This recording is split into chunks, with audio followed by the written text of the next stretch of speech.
Hello, welcome to Line War. Today we have a 3v3. As you can see at the beginning we've got Alpha Team here, here and here. Bravo Team are in the middle of the map. And I'm just trying to start the commands. We can see what everybody is doing. So we have, up in the north, we've got Green, who is Alex. He's going to be able to have the back area here, starting off with a bit of an airfield go with some factories and barracks.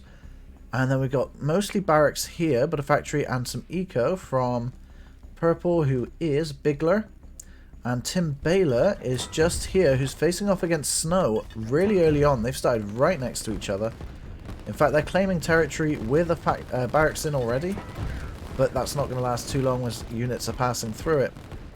And as for Alpha Team's other players, we have in this section Tomark and Shorty up in the north here. Shorty's quite far out there, so he's not going to be able to help that quickly early on, so hopefully they won't need that. Although I can see a fair amount of units coming straight down. Tomark is pushing units straight upward, and we got some eco coming from Tomark here, which I think the plan was to have Snow build it here as well, so they can have a trade route set up straight away. But with the initial threat of Tim Baylor, they decided not to do that, or at least Snow decided not to do that so early. So we're getting some good engagements early on. It looks like Tomark's going to get double teamed here though by Bigler and Alex. All of these players are really well adversed at this game. They know what they're doing. So unfortunately Tomark isn't going to be able to just simply use his experience to outdo these. It's really hard to try and do a 2v1 in these games. Specifically on Line War. I mean in RTS in general it can be quite difficult, but an experienced player in something like Command and Conquer, you can take two players on if you've got the experience. But in Line War, there's just too much importance on the eco, and especially so early on, Tomark is struggling. Over in this section, though, we do have a fair amount of artillery, but the artillery are in the forest with infantry pushing in, and the infantry coming into the forest are getting a bit of a bonus here. So Snow does probably have a bit of an advantage early on, as well as the fact that Tim is not actually expanding. He's got all of his focus on this front line, but Snow is expanding, so his economy is growing. Over in this section, Tomark is struggling doing this 2v1. Shorty has rushed his units in. He's ignoring these territories now just to get in on time. And he's coming in straight here to support Tomark. And unfortunately, Alex has targeted this town, which if it goes down, the docks will go to. It's like a 2-in-1 kill. And there we go. They both have gone down now. Just going to make sure we're in ×2. We are. So, unfortunately, Tomark is getting absolutely destroyed here, but as you can see, he has retreated. He is going to be able to survive this for now. And Shorty has changed his mind. He's not going to try and save Tomark. I mean, there's not so much to save here anymore. He thinks it's best to come up and go through straight and attack these bases. Hopefully, they're going to get some attacks in there and at least distract the enemy. I think that's the plan. But unfortunately, they have helicopters, and Shorty is only just now starting to build anti-air, which means those helicopters are going to tear through his units pretty well. Both Tim Baylor and Snow have survived the initial attacks. Snow's trying to get some units around the back, maybe to expand and rush off somewhere else, or maybe just to get into the back of his base. I'm not sure.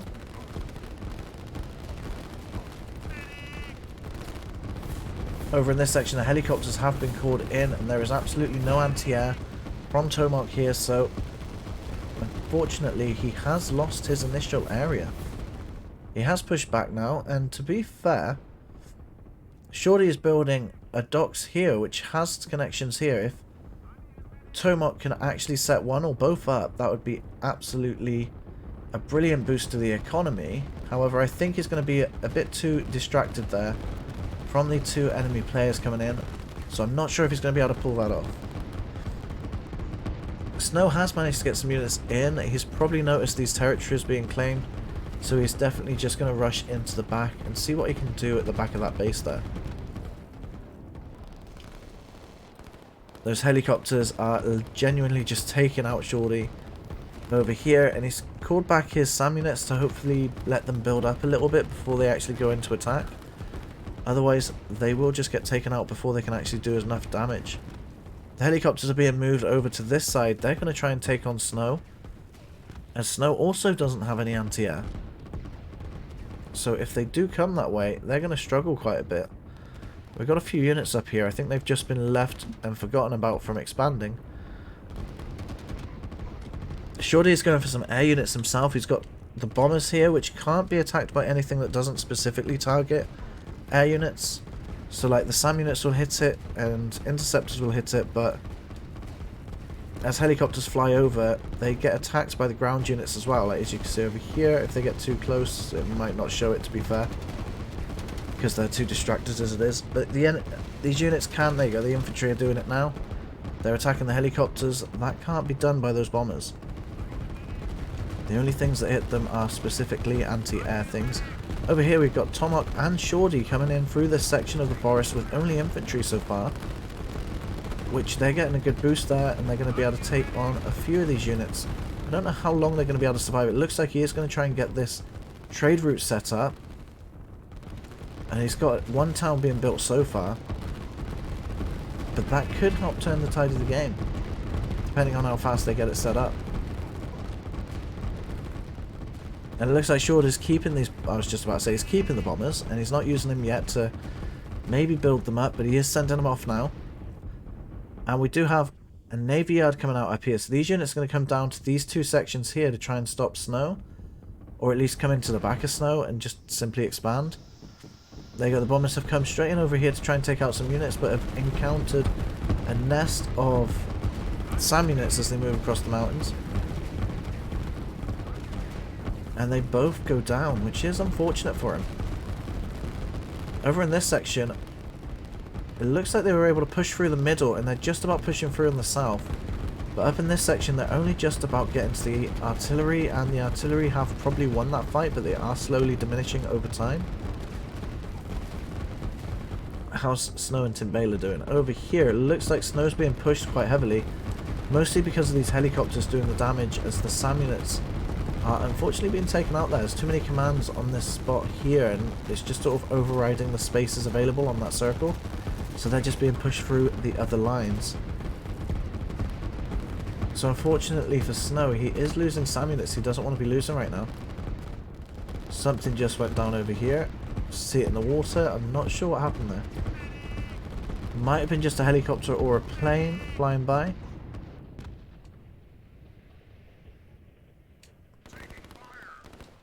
There we go. It looks like Tomahawk is pushing through. He's got that docks nearly set up now. And now he's able to put some pressure on of his own.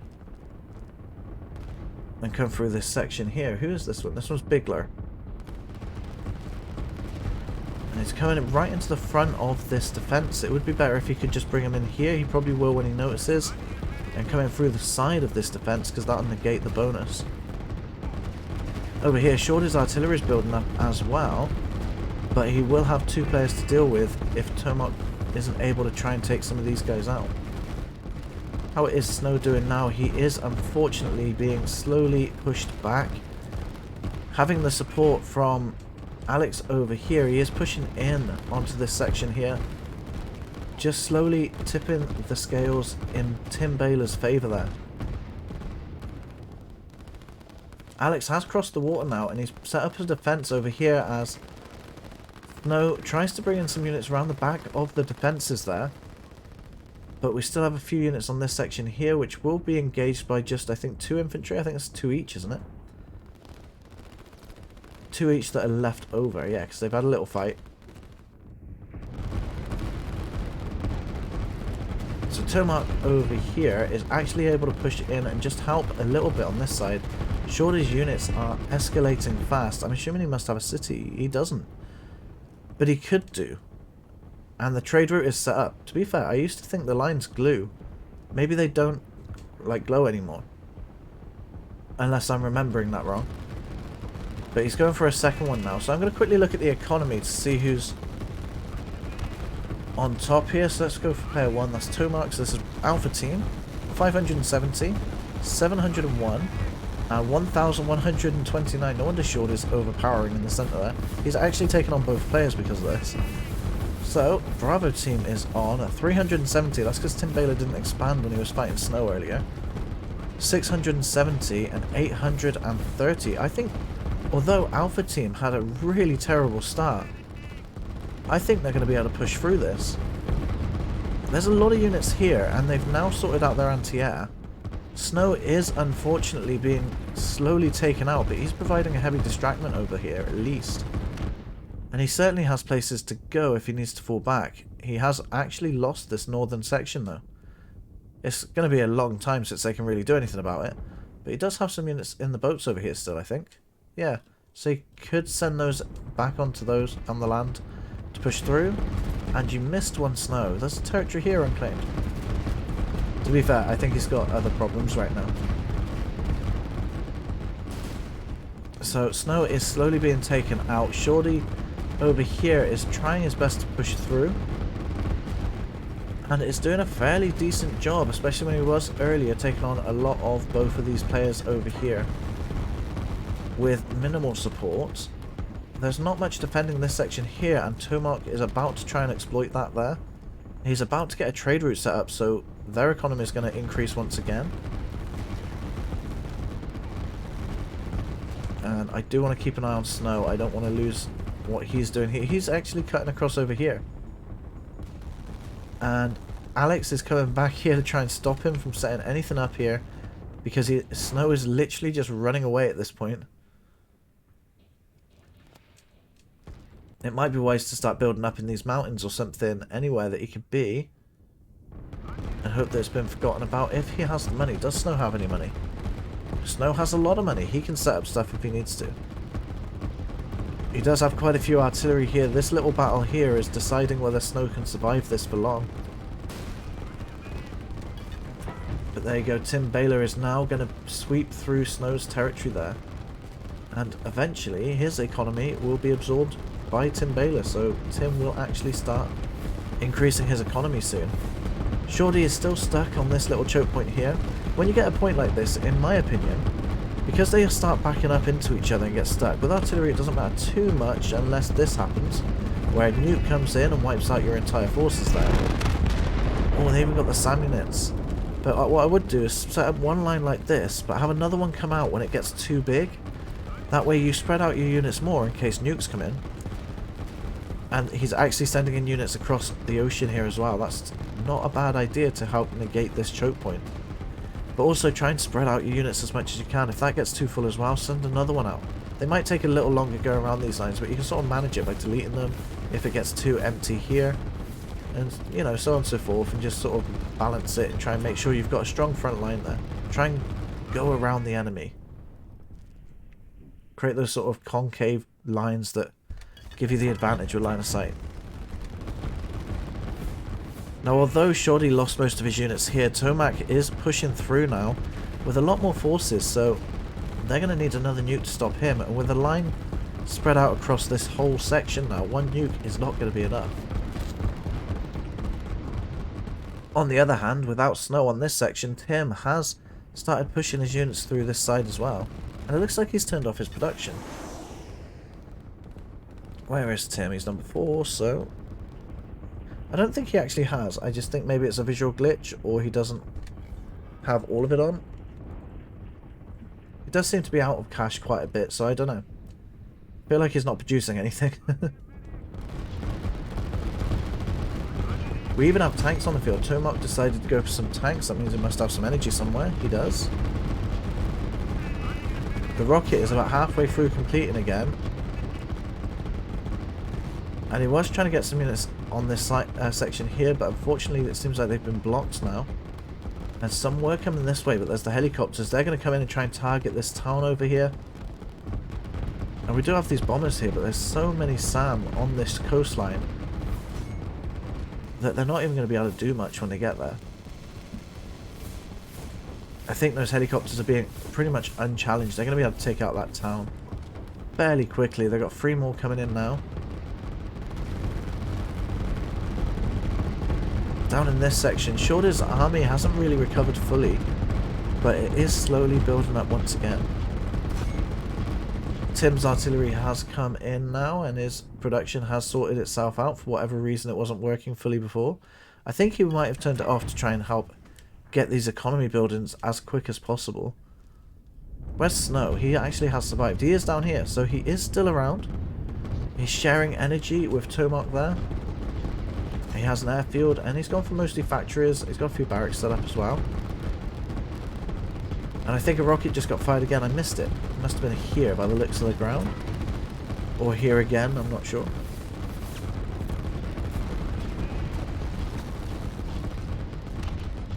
Yeah, there's just one big fight going on right now. Just turn off the commands. It's getting a bit chaotic. I might turn them back on in a minute. I kind of like it like this. I know you guys prefer it with the lines on, and I try and keep them on as long as possible, but I just prefer it with the nice thin lines. You can sort of still see what's going on. So Tim is over here still. He's sending most of his units to the right now, so that is a lot more pressure coming in from Bravo team. Especially as he starts to expand this section here, along with Alex. Alex has pretty much come down from the north there as well. So yeah, I think they pretty much own that section. Let's have a look at the big view of the map. It is now split half and half. But I do think Bravo team have the economic advantage by territories so far. However, the trade routes over here from Alpha team are probably fixing that economy for them.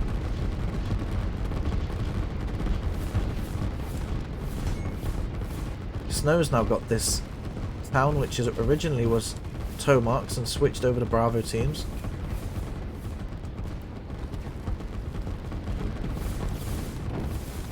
We have quite a few helicopters coming in over here to an unprotected section of units. The SAM are trying to move in, but they're not going to make it in time. And we just have a swarm of units. I'm going to turn commands back on for you. There we go, it goes bright orange, my favourite colour. Yeah, the helicopters are going to move into this section here by the looks of it. There's quite a few there. There is absolutely a minimal anti-air. Just one SAM unit in that direct section there. Tim's units are gathering fast, and the helicopters are going down quickly now because of these units. But there's not as many artillery there as Tim has. Tim's going to be able to push through quite hard there. And yet still, Alpha team are pushing in quite heavily, especially on this section here. And the rocket has just started being produced again. I was just about to say it's not been going again, so I think they're going to be running out of cash, but it looks like they've just got enough. Oh, I didn't see that. Shorty built his own nuke, and he's just hit the coastline over here. He's took out pretty much most of the units there.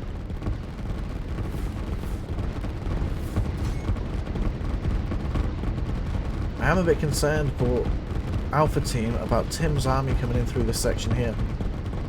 Again, because they're getting backed up into each other, if he had like not let these lines converge on each other and let them spread out more, I think they would have pushed through a little bit stronger here. They'd have curved around the enemy as they went past. And it looks like, as you can see, they're working together, so they're just naturally doing it. We've got this curve going around like this, where it's getting the front lines in a bit faster, and they're slowly making more and more progress. And these boats are certainly helping. They're getting the units in multiple different locations, not only distracting the enemy's actual focus, but the units and everything's being targeted all at once in every location. Down in this section, Snow is still pushing in through this section as well, so I am surprised with the amount of attacks Alpha team had on them early on and in the mid game, that everyone's still alive. It's been quite a close game for two of these players at least. And the fact that not only are they pushing against Bravo team right now, but the fact that they're still alive at all, I'm actually really impressed with, to be honest. It does look like Shorty is out of energy. His units, his bombers are actually being forced to come home because of the lack of energy there. He has a few power plants. Well, not power plants, energy wells. Maybe he's only got one. And he's just got storage. He's got a city in the back there. I didn't see that. But he's got his units successfully into this section. They've now merged as one huge line, facing off against Bravo team's two players there. Alex has just quit the game. So did Bigler. That leaves Tim Baylor on his own, which I can imagine he's going to be quitting soon as well. There we go. Alpha Team almost dying twice and managing to win with every single player still alive. It's the economy that won this. There's tons of economy there. The treasury. So Alpha Team was gaining most of their economy at this point in the game, sort of just late mid-game. I suppose that's how much money they had on them, isn't it? So let's have a look at income. Capital income from trade. Doesn't really help. There's no numbers. I can't really tell when it's just one of them. Let's go with land. So yeah, Alpha Team was just dominating the economy and was able to push through even with losing their frontline attacks or defenses. Let me know what you thought of that battle. Thank you very much for watching. There are 2 videos on screen right now. Feel free to click on one and I'll see you there.